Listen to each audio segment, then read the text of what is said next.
If you follow me over at Twitter, you probably know that I have taken the time to sit down and rewatch Angel Beats after so many years. So yeah, this will be a quick review of what I feel like Angel Beats was able to accomplish.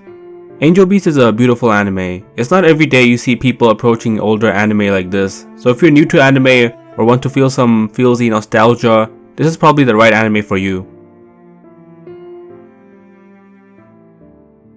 I'm a huge fan of Key series.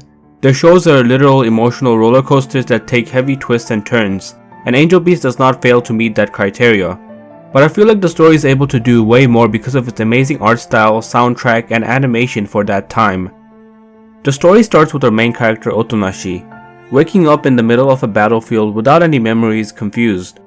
Later on being picked up by a girl named Yuri and her squad, explaining to him that he is dead and they're pretty much in the afterlife, in a battle against an angel-like girl named Tenshi while pretending to be students.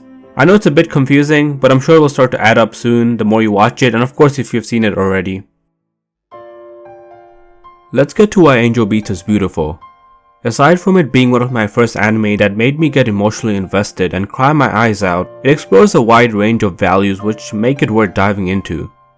It's a story about death, regrets, acceptance, and moving on, with a school comedy undertone which helps serve the purpose of trying to make it more relatable in a realistic environment, and letting our guard down for the moments that will hit us heavily. This anime knows how to do justice for its characters. It knows how to give each character development. It knows its pacing. While some may argue that it's rushed, I feel like it was done on purpose to give a sense of urgency. They are moving on and leaving others behind, and the rushed factors allow us to feel how the character is finally letting go. Each character somewhat gets their own arc that allows us to explore their background and why they exist in that afterlife. What was their regrets that caused this? It lets us know more about them and get us emotionally invested to each one of them, assuring us that these aren't just simple, bland protagonists. They're there because of their complexity, and as a result, you get a story of misfits.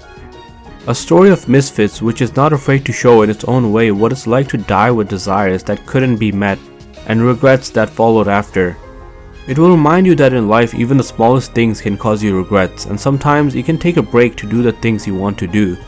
But story aside, what made the message more powerful is the soundtrack itself. Composed by Maeda Jun, piano tracks with different pacing throughout the span of the series, which help make the story significantly more emotional and fluid.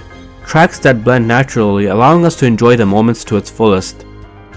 And speaking of to its fullest, let's not forget about the artwork. If you have seen Nagi no Asukara or Hanasaku Iroha, you probably notice how freaking amazing the background art is, created by Higashizi Kazuki.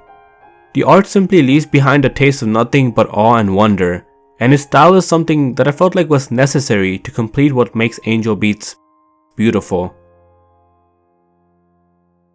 Thanks a lot for watching. If you've enjoyed this, please leave a like and maybe share with your friends. If you'd like to support me directly, please consider becoming a Patreon. There's a bunch of tiers where you can choose from with rewards. This helps me make more content and not worry about YouTube demonetization and whatnot. And finally, huge thanks to my current Patreons, InquistorGrey, Darkdazza, Ausbo, Faithwing, SC Mac, 12 Maker, Utsuro, Verräterus, and Kaga. Until next time.